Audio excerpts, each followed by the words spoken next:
গরম গরম লুচি বা গরম গরম ভাতের সাথে আশা করি এই রেসিপিটি হলে আর কিছু লাগবে না।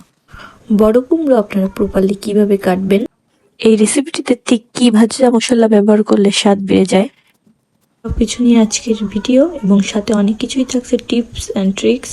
বাই দ্য ওয়ে, আমি মুক্তি, আপনারা দেখছেন মুক্তিস ব্লগ। আজকে আমাদের রেসিপি কুমড়োর ছক্কা। আমি এখানে 2 কেজি সাইজের একটি কুমড়ো নিয়ে নিয়েছি। আর কুমড়োর গায়ে যে দাগগুলো থাকে সেই দাগগুলো বরাবর ছুরি উপর থেকে নিচ নামিয়ে দিয়ে 2 পাশ থেকে তারপর ট্যাপ করলেই কুমড়োটা আলাদা হয়ে যাবে। আমি সম্পূর্ণ কুমড়োটা রান্না করব না, কারণ আমাদের লাগবে না। এইটা এবার হলো একটা পলিথিনে পেঁচে ফ্রিজে রেখে দেবো। ফ্রিজে যদি এমনি রাখি দেন তাহলে নষ্ট হয়ে যাওয়ার সম্ভাবনা আছে, কিন্তু এরকম একটা পলিথিন পেঁচা যদি ফ্রিজে রাখা হয় তাহলে দীর্ঘদিন ভালো থাকে। তো আমি দীর্ঘদিন ভালো রাখার জন্য পলিথিন পেঁচে রেখে আমি 3টা আলু নিয়েছি। আলুগুলো ছোট ছোট করে কেটে নেবো। আর এখানে আমি বলে রাখি, কুমড়োটা আপনারা বেশি ছোট করে বা বড় করে কাটবেন না, মাঝারি সাইজে কাটবেন। বেশি বড় কাটলে ভালো মতো মশলা ঢুকবেন, আর বেশি ছোট কাটলে গলে ভেটকা হয়ে যাবে। এই জন্য মিডিয়াম সাইজ রাখার চেষ্টা করবেন। ভাজা মশলাটা বানাতে লাগছে 1/2 চা চামচ গোটা জিরা, 1/2 চা চামচ গোটা ময়ূরী, 1/2 চা চামচ ধনিয়া এবং একটা শুকনো মরিচ। এইবার গ্যাসের ফ্লেমটি মিডিয়াম রেখে মশলাগুলো ভালোভাবে ভেজে নিতে হবে। মশলাগুলো নামিয়ে আমি শিলপাটায় গুঁড়ো করে নেব। আপনারা মিক্সারে করলে ঠান্ডা করে গুঁড়ো করবেন, না হলে মশলা থেকে একটা পোড়া পোড়া গন্ধ আসবে। এইবার আমি কুমড়োর ছক্কা বানানোর জন্য একটা কড়াইতে নিয়ে নিচ্ছি সরিষার তেল। তেলটি গরম হয়ে গেলে আমি একে একে কুমড়োগুলো দিয়ে দিব। আচ্ছা, একটা ছোট্ট টিপস, কুমড়ো ভাজার সময় কোনো মতে আপনারা লবণ ব্যবহার করবেন না, কারণ লবণ দিলে দেখবেন কুমড়ো থেকে জল ছাড়া শুরু করবে এবং শুধুমাত্র কুমড়োর উপরের অংশটা সেদ্ধ হবে, ভিতরটা সেদ্ধ হবে না। আলুগুলোও লাল করে ভেজে উঠিয়ে নিলাম। তরকারি ভাজার পর আমার কড়াইতে তেল ছিল না, তাই আমি তেল দিচ্ছি। আপনাদের তেল থাকলে তেল দিবার দরকার নাই। একই তেলের ভিতরে আমি দিয়ে দিচ্ছি 1 চা চামচ জিরে, 1 চা চামচ 5 ফোড়ন এবং 2-3টা শুকনো মরিচ।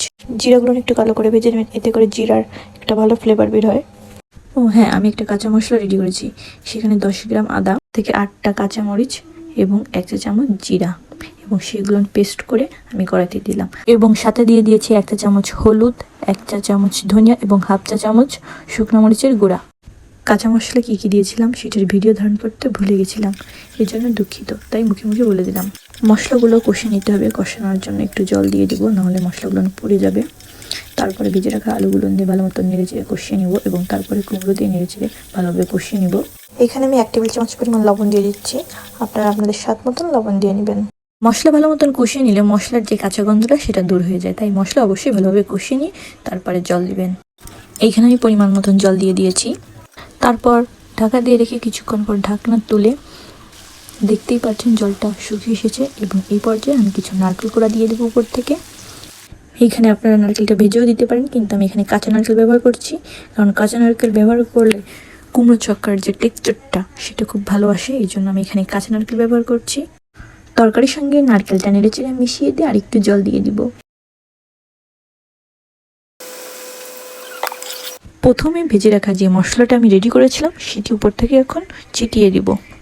এই মশলাটা দেবার কারণে কুমড়ো ছক্কার স্বাদ দ্বিগুণ বেড়ে যাবে এবং স্বাদ অতুলনীয় হয়ে উঠবে। যে খাবে সেই বলবে ওয়াও, খুবই সুন্দর, এবং পরিবারের সবাই তৃপ্তি সহকারে খাবার গ্রহণ করবে এবং সবাই বলবে অনেক সুস্বাদু খাবার।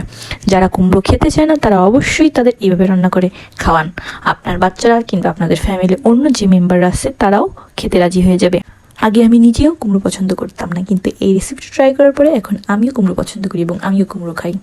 এই পর্যায়ে আমি 1/2 কাপ পরিমাণ দুধ দিয়ে দিলাম। দুধটি দিলে মশলার যে ঝাঁঝালো ভাবটা, মানে মশলার যে থিকনেসটা, ওটা কমে যাবে। চেষ্টা করবেন দুধটি দেওয়ার, যদি পছন্দ না করেন স্কিপ করতে পারেন। এই পর্যায়ে আমি 1/2 টেবিল চামচ পরিমাণ চিনি দিয়ে দিলাম, এবং প্রথমে যে মশলাটি ভেজে রেখেছিলাম তার অর্ধেকটা আমি আগে দিয়ে দিয়েছি, এবং বাকি অর্ধেকটা নামানোর আগে দিয়ে দিব।